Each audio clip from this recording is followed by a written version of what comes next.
The plan was to continue with this article breaking down the Generation 6 Smogon bans.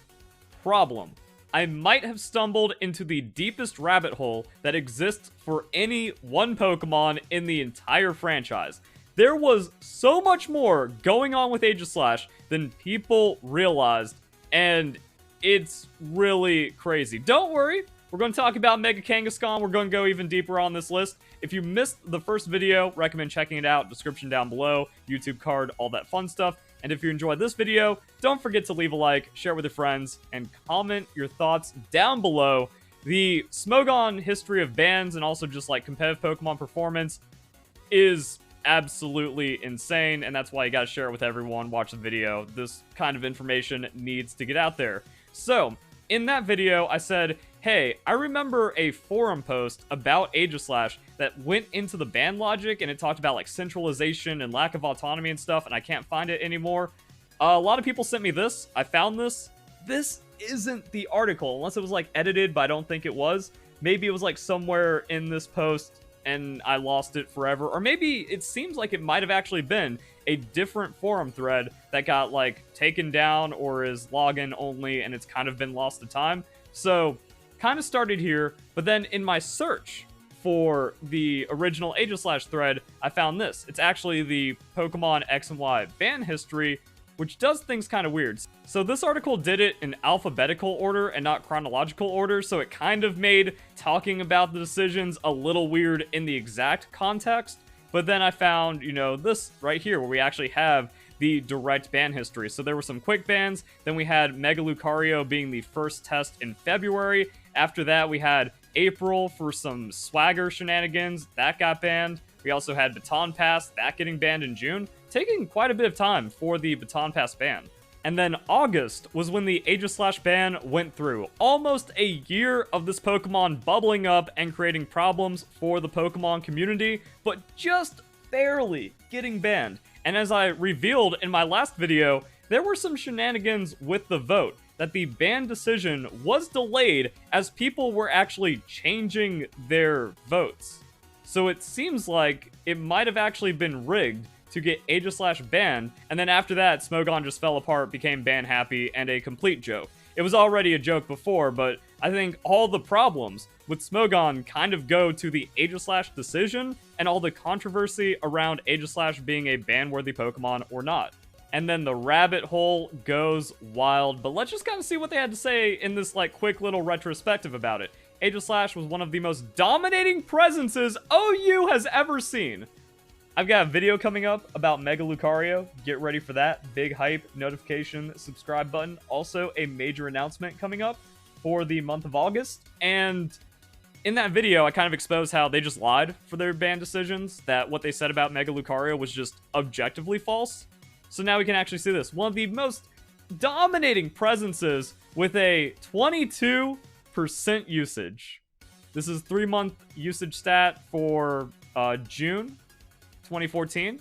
Now, it was the most used Pokemon in OU, but we have seen many more Pokemon with much higher usage over the years that have not been banned. Landorus. So it just kind of shows that this doesn't really hold up. The unique combination of King's Shield, stance change made Aegislash a very effective pivot, wall breaker, sweeper, and everything in between. Steel Ghost defensive typing allowed it to check a boatload of different threats in OU, but then we just kind of get into the problem where Smogon players never want to adapt, they never want to properly team build, they just want to like play Stall and Landorus, and anything that threatens that must be removed from their game, reducing the viability of threats like Mega Gardevoir. Okay, like, I guess Mega Gardevoir losing to Aegislash is just that problematic. Mega Heracross tremendously, possessed a great deal of versatility in sets, and could also break cores very effectively, thanks to its tremendous offenses, that really aren't that tremendous, as we talked about in the last video. And then Shadow Ball, Sacred Sword, and Flash Cannon. I mean, Sacred Sword is only good for cutting through defenses, and then Mixed or Special Aegislash actually isn't that crazy, so yeah, sure. Found this random question on Pokemon DB. Why was Aegislash banned from competitive battling? Heard Aegislash has been banned from competitive. Is this true? Well, that's false. So remember, we do have to kind of like stumble back in time into Generation 6, where there were a lot of stupid players that thought Smogon was official. And this was also when Smogon was probably at its most toxic, its most aggressive, and just bullied players into conforming and playing its format. And that's also where a lot of it came from. Yeah, this is official, or it's the only competitive format, which is a lie. So Smogon elitism kind of going back into 2014, then having a lot of like weird trickle effects. Aegislash is an extremely effective Pokemon and has very high risk, high reward output. I remember reading somewhere that people said like medium risk, high reward. Like high risk, high reward doesn't sound bannable. Aegislash has multiple different sets that are all effective. I never believed in the special set. It has numerous sets, most of which are handled differently. If you guess the purpose wrong, you're often losing at least one Pokemon, as is true for much of competitive battling. That's kind of like the thing, when you actually break down Smogon ban logic, it all just falls apart towards like, yeah, that's Pokemon. That's exactly how Pokemon works, and this isn't breaking Pokemon and warping the game. It introduces literal arbitrary decisions, namely in the form of frequent 50-50s with King Shield. And this is the weird thing. I don't remember any 50-50 arguments from back in the time. I don't remember talking about it. I don't remember breaking it down. But it's not literal arbitrary decisions, and it's not 50-50s because win conditions come into play for prediction. Also, as I break down in the last video, kind of going over the ban logic and stuff, it really stopped making sense because a lot of the pride in Smogon is making switches and switch predictions and double switches, and that being the true pinnacle of skill in competitive battling is outplaying your opponent that hard with a switch or having the correct lead and protect setups and stuff. So now 50-50s are bad when you're just guessing on a switch, guessing on a King Shield versus a setup versus an attack. Unacceptable. And this just goes into all of my Smogon breakdowns over the years, that between two different ban decisions, you're going to find a lot of contradictions, just made up words, different applications of their made up definitions and stuff, and there's never any consistency, which is why the ban logic is so flawed. This is important because the 50-50 decision is not an even trade for the user and opponent. Well, that's why it's not a 50-50, which people seem to be arguing. Remember, King Shield makes Aegislash have 150 defenses, meaning the user has the 50-50 as well as 150 defenses. But Aegislash is also slow. So, like, you just Earthquake through it, or the opponent sets up, and then Aegislash doesn't have a proper response if it gets punked on the King Shield. Yeah, that doesn't make sense. Opponent only has a 50-50. A 50-50, 150 defenses, only a 50. My brain just kind of broke there for a bit. Yes, the user might guess wrong, and the opponent can set up, but this is a specific scenario and dependent on the 50-50. That is just word soup. That's NPCs back in 2014, before we knew what to call them. Just the cult, broken brain mentality. I guess we did have an identification where it's just like you're regurgitating buzzwords and you don't even know what you're saying, but NPC is just so good. So yeah, like, again, arbitrary definitions of made-up words, and then you just keep saying that, and everyone's in the hive mind, so yep, that's why Aegislash needs to be banned. Clearly, obviously. Very understandable. Guessing between attacking or not attacking Aegislash has determined many high-level ladder matches. That's just Pokemon. That, especially now, where everything is Japanese anti-setup into like some of the craziest snowballing, we saw it in Generation 8. Butterfree was just outrageously powerful. If you bring in a slow tank, Butterfree is putting a sub, it's quiver dancing, it's baton passing, game is over. Maybe there's a mega for like extra status and field conditions or survivability. It also puts you to sleep and then like, yeah, game over, GG. But that was also very prevalent back in Generation 6. If anything, Generation 6 was kind of the most snowball-y generation of competitive Pokemon. Maybe Generation 7 as well, to where you actually used to see 6-0 hard sweeps back then. Actual competitive hard sweeps are almost unheard of in modern Pokemon, but also exposes some weirdness because Mega Pokemon were generally like frail sweeping Pokemon, so you could just set up against them with Dragon Dances or Shell Smashes and get your own 6-0 sweep in return. Like Barbaracle could do it, Cloyster could do it, Dragonite didn't run Encore or Fire Spin, so yeah, like you actually had just like whoever can get into the position for getting their 6-0 setup. Aegislash did that, many other Pokemon did it, this just isn't true about how much impact it had on the game. And there's no skill involved here. No skill in playing for a win condition. No skill in prediction, even though all of Smogon is I'm better than you because I got the double switch. It's simple, arbitrary guessing. Might as well pack up and, like, fold the entire organization then. Why play competitive Pokemon? Because the entire thing is arbitrary and guessing and RNG. Did the opponent just bring 6 Pokemon that happen to be better than your 6 Pokemon, or you brought 6 better than theirs? That's just an RNG element of weirdness inside of Pokemon. No team is perfect. Did you just arbitrarily pick a lead better than your opponent, or do you lose the game turn 1 because their lead counters your strategy so hard you just lose the game? All arbitrary. Never play Pokemon. Nothing's competitive. There is no gaining of information on the opponent to best predict a switch on something. These kids don't understand win conditions, or just like strategic play. It is literally just, here is a guess, make it, hope for the best. Aegislash forces the opponent to guess its set at the risk of losing a significant member. Welcome to all of Pokemon. So this goes back to my theory that Smogon just wants 10 viable Pokemon, all with the same movesets, and every battle's a handshake until you get the double switch prediction that wins the game. And then that obviously makes you the better Pokemon player. Everyone's in agreement. You don't get to see the moves, EVs, nature, and items of your opponent, so everything is just guessing on what item it has and what moveset it has. And that also just leads to a lot of 6-0s or like 3-0s on the battle stadium, regardless of the Pokemon. This is not an exclusive to Aegislash thing or exclusive to banned Pokemon thing, therefore they must be banned. Let's go deeper. This is a preview of its own video because I found the tiering policy framework for Smogon, and then that's where we can get into the definition of uncompetitive. So whenever that pops up in the ban logic, mostly for RNG stuff, but then it's all just like hypocrisy and contradiction. Elements that reduce the effect of player choice interaction. You mean Scald. And then all of this stuff, which often contradicts the actual ban logic, because we have battling skill. Making assumptions is part of the skill involved in battling, according to Smogon. That, like, you use your skill to understand what the opponent most likely wants to do, and there is going to be an element of guessing, but if you make a more informed assumption, or you can actually, like, critically think through it, that's actually battling skill.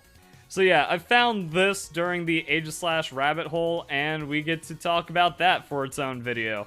Like, going back through the history of all this Smogon stuff is wild, because there's like endless content for a retrospective, but the overall result is Verlisify always right. But no, the Pokemon community continues to be toxic, slander, defame me, no one wants to stand up for me, even though I'm developing like the best competitive strategy, and no one has ever shown me to be wrong. But nah, Verlisify bad.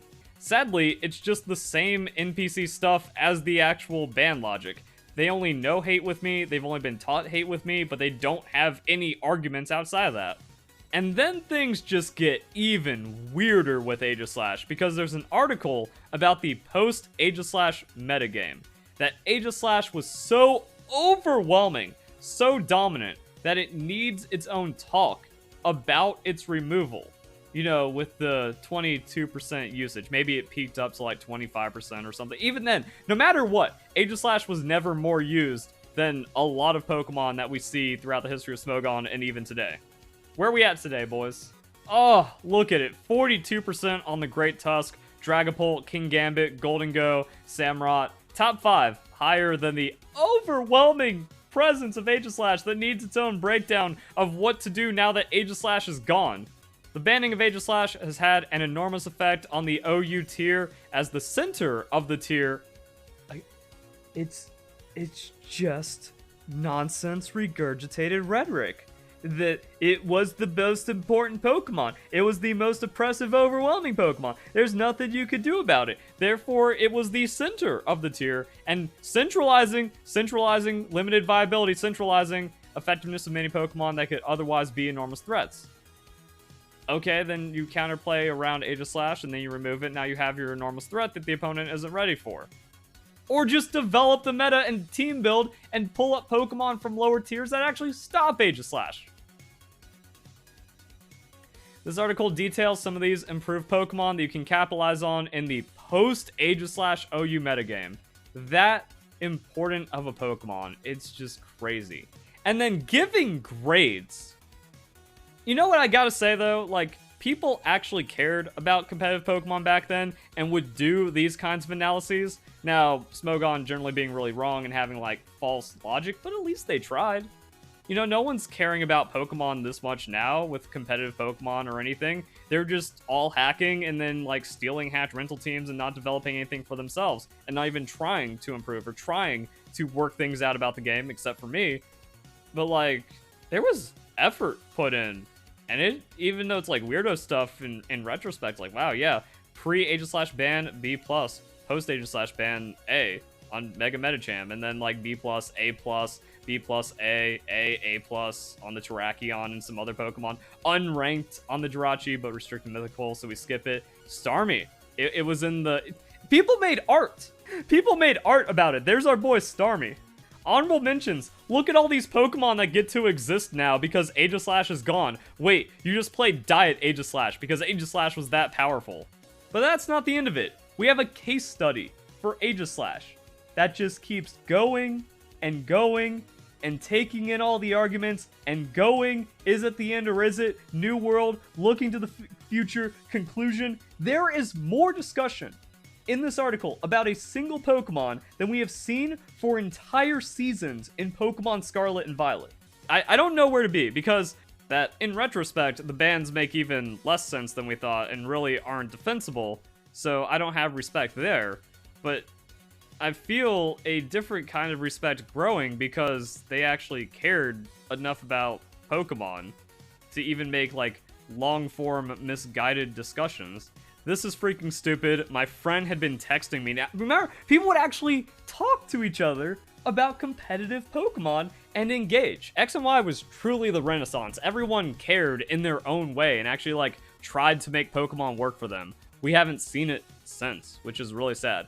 They banned him from OU. I'm so done with Smogon right now. And we could really see the contention in the decision right there, that, you know, the vote might have been stolen, that it took so long for Aegislash to be too much of an overwhelming problem, and then it was kind of its own weird anchor inside the game, to where, like, after it was gone, people were like, yo, we have something to fill in here, and we have to, like, re-establish Pokemon if this was even the right decision.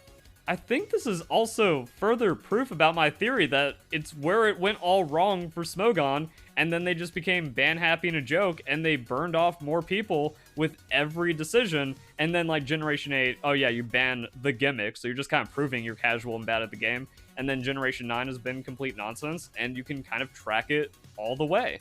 Now, I could go through this for the next hour, and we could really get even deeper into what went down with Aegislash, because this actually seems like a well-written and thought-out article in Smogon. I'm not going to take a side and advocate for or against it. Instead, I'm just here to share what led to the banning, what both sides argued, and what resulted from it. So even if it probably says, like, people said 50-50 or all these centralizing things and being too dominant and stuff, like, that's what I'm reading off of this. So that is what the people thought and said, regardless if it was accurate or not. So ban it with fire, over-centralizing, you know, perform too well against a variety of opponents. Aegislash could constantly force 50-50s with King's Shield in quotations. So yeah, just kind of like saying, yo, this is what people were saying. And I didn't pick up on that. It's so weird. Like, this is the first time I'm hearing the 50-50 argument about Aegislash or any Pokemon. But again, contradiction and stuff. And then a lot saying about, no, stop. It doesn't need to be taken down, you know? +2 Shadow Sneak and hit it with a super effective stab attack from Landorus, Diggersby, Garchomp, Charizard Y, and Bisharp. And those were already common Pokemon. Yeah, so centralizing that you have these commonly used Pokemon that are in over 10% of teams that just naturally deal with Aegislash and are really easy to build with. Although he conceded that teams needed to carry checks against Aegislash, Alex Wolf told me that this applies to every single dominant Pokemon in OU, with Aegislash not even being the hardest of them to deal with. Yo, where was this? Where was this rationality in Smogon? Oh my god. In general, the arguments I heard from the pro-ban group were either really subjective or really ignorant. Bro, how did people hate me back in the day? It's just default. It's just, Verlis must be wrong, even though I was catching the good sentiment. But those videos were like overwhelmingly hated. That was one of those things where people are just like, that's like what cemented a lot. We're like, oh, Verlisify's only drama. This new kid is all about hate and controversy, and he just says things to rile people up. He doesn't believe in any of it. It started off of this, but I was right.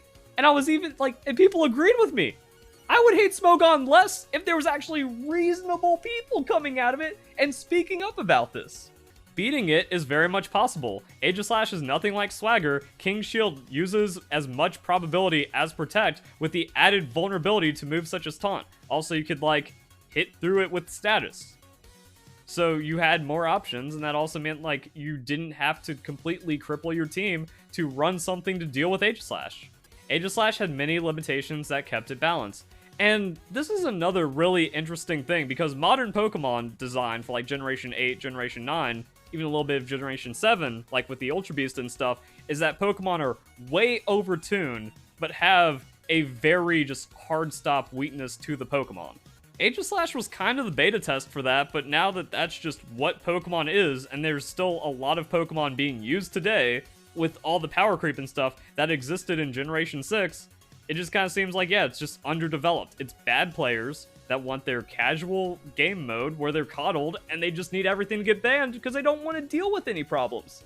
Which is what I was saying back then, dude. That's just the baby player format and they got mad, but I was just right. And then, you know, the new world. That multiple articles about the game without Aegislash because it was that insane. And then going back to this thread, even though I couldn't find the post that I used in my video, there's still like a lot of discussion around it where you can just see like nonsense. I mean, maybe there's just a couple reasonable people in Smogon and they also just kind of burned out of it from all the decisions. Or maybe like Aegislash, okay, they got offended by that, but overall, like eventually there were just too many bans or too many bad decisions. But then they never come around on Verlisify, so whatever. But yeah, like, why ban Aegislash? Here's why. It possesses a pseudo 720 BST. I mean, we talked about how you can just taunt it out of that, or do other things and severely weaken it. That's even higher than Cure MB. But I mean, like, if it doesn't KO you on the Shadow Sneak, it is the freest pickup.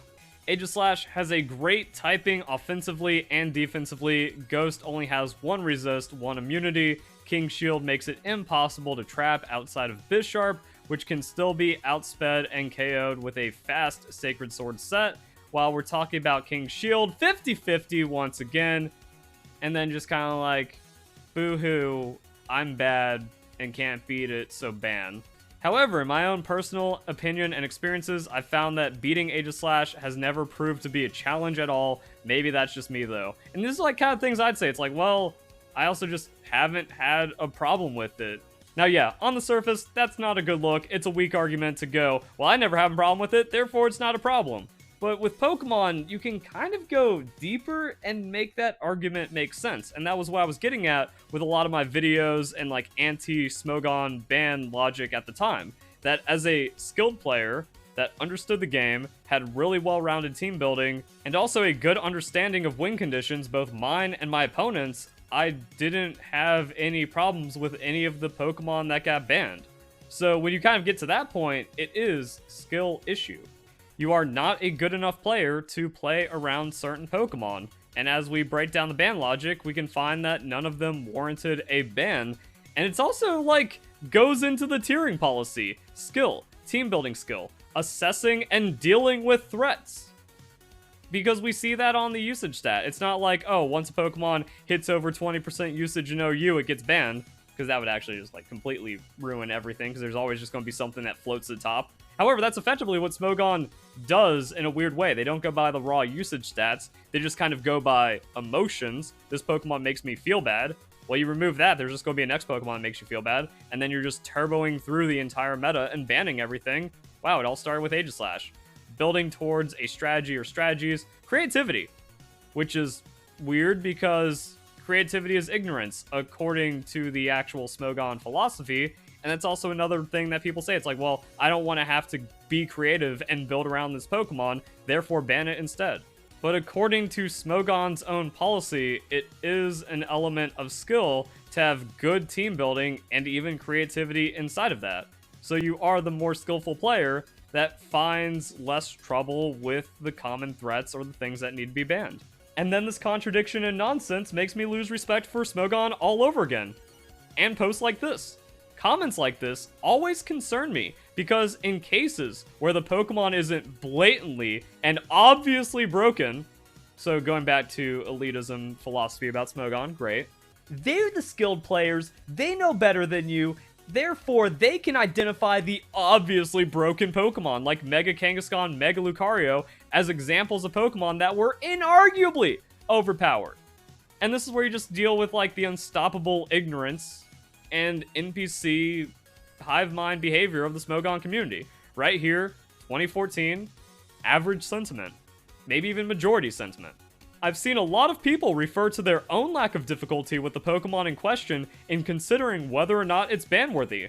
That should actually be a major consideration for ban-worthiness. That if a lot of people are struggling with the Pokemon and almost no one is having a lack of difficulty, then you have an argument for the Pokemon needing to be banned. But if half of the community, or 38%, isn't struggling with the Pokemon, then it seems like you don't have as big of a threat as you're making out.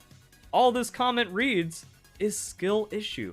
Problem with that is that when a Pokemon like Aegislash makes the metagame revolve around it, as it does, just more lies, just more nonsense. Source? Trust me, bro. Even though you can easily break down the arguments as to why the Pokemon was banned, and then as time went on, it just got proven that no, this is not how centralizing forces work, and we can see just far more centralizing or prevalent Pokemon not get banned, not get looked at, not get touched by Smogon, because all the ban logic is inconsistent, and it's just, well, I lose to it, therefore it needs to be banned. Which is why I'm against Smogon in the first place, because I saw that in Generation 4 where I went, wow, these kids are so bad, they banned Garchomp. It really is. Smogon just bans the Pokemon that make them look bad because skill issue. The standard by which a Pokemon is considered good becomes how well it can handle Aegislash. Even though a lot of Pokemon naturally handle Aegislash, and like I showed earlier on, you have a lot of Pokemon that also are not hard to team build with or around and can just be splashed in if it's that much of a problem. Do you want to win more Pokemon battles? Well, then follow the... Man, I have so many tabs open, it's hard to keep up. Well, then follow Smogon's own definition for skill to then build around threats. You develop the meta by making it unfriendly for the most common perceived threats. And then you have an evolving game, and then you're also developing your skill with better, more creative team building. Wow. The arguments I've been making all of Generation 9 hold up to 2014. Verlisify always right. And then people talk about auto loss and centralization stuff, but again, there's tons of Pokemon that are auto losses because you can't plan for everything, and it was just easier to sweep with anything back in the day. It's also weird that there were less bans in this overly snowbally metagame of Generation 6 compared to now in Generation 9, where it's kind of harder. It's just like more the severely frustrating power creep Pokemon that are making all the Smogon babies cry. So yeah, that's the rabbit hole. And I didn't even go into all the words and all the articles and even more of the posts. I just like touched on the realizations and how it all comes together and how wild all that stuff is. Oh man, and there's even more to talk about because the Aegislash unban vote also reveals a lot of the nonsense. It really is just NPCs wanting to be coddled, dude. The only Generation 6 suspect to propose dropping a Pokemon from Ubers. So Aegislash was that contentious, and then despite like all of these discussions about the post-Aegislash metagame, well, after Aegislash hadn't been around for a while, I was like, wait a second, have we developed enough for Aegislash? Do these new Oras Megas and move tutors actually make it harder for Aegislash? Is there more diversity now? Is the game playable? Or, you know, it's one of those things, like, you don't speak the boogeyman long enough, maybe start talking about it again. And one that was initially banned by a close margin, would community opinion still be mixed? In a word, no. Obey Smogon. We know better. We are right. So yeah, like, stayed uber with a 73% vote this time. Now, this is also when I was talking about my issues with the suspect test, that it doesn't get a large enough amount of players, that the system is so elitist, you only get the people that want the decision the most to partake in it. And a lot of people, it seemed like they actually wanted to defend Aegislash from being banned, which is why it was so close. But then Smogon, they just became ban happy, remove everything that makes me feel bad in the game. The problem is you have 100, 200 people voting on what affects tens or hundreds of thousands of players that get caught up in Smogon, whether they follow it or not, because that was another problem about this time, Generation 6 and a little before and a little after with Smogon, is that if you didn't play Smogon, you were getting in an argument. You would be bullied and berated by the Smogon player for playing the official rules. If you hosted a tournament that wasn't Smogon, you were going to get multiple people protesting the event, creating problems, arguments, and stuff like that, even though it's the unofficial casual format. So the decision is going to affect people outside of the Smogon community. And that's another thing, like where you're just playing Pokemon. It's like, yeah, I'm going to play and I'm going to use the Pokemon that are allowed officially. You pull out Aegislash and then they rage on you. And then you get bullied and attacked for being a scrub and a casual over an arbitrary decision where we barely had a questionable minority for the decision to occur in the first place. And the most interesting thing about this to me is that it shows the further crumbling of Smogon. To have this jump and also this sentiment be, no, it's not mixed anymore, Aegislash always should have been banned and it still deserves to be banned, that players stopped having it with Smogon. We even saw it in one of the articles that this dude was like, yo, it's so stupid that Aegislash was banned, I'm done with Smogon right now. And then immediate Mawile ban, a quick ban for Mega Salamence, and then the Greninja controversy. And then it just gets to the point where there's no argument for Smogon having any competitive integrity, and they're just trying to make the most casual, friendly format in Pokemon, and that's where the appeal is. But I was kind of calling that from the beginning because that was the direction Smogon was always heading in, and then we can kind of see like the collapse and a lot of people coming out of it. Now Smogon's just a joke, especially after Generation 9, especially after Generation 8. And that's another big sentiment about it, especially as people realize, like, oh yeah, there's more, like, official competitive support. 6v6 singles is a real thing with Battle Stadium rules. Freedom Cup, apparently that just got, like, buried. People were like, wait a second, Freedom Cup's actually enjoyable, and it's not the everything that is banned hellscape we thought it would be. Oh wait, that means Verlisify's right. Never mind, put that under the rug. Never happened. That experiment didn't happen. Smogon's still the best, even though all of our polls are negative towards Smogon. So just weird stuff. But Verlisify always right. However, I'm not getting my due or reparations or apologies or anything. Huh. What a dive. Hope you guys enjoyed the video. Hope you all have a nice day. Thank you very much for watching.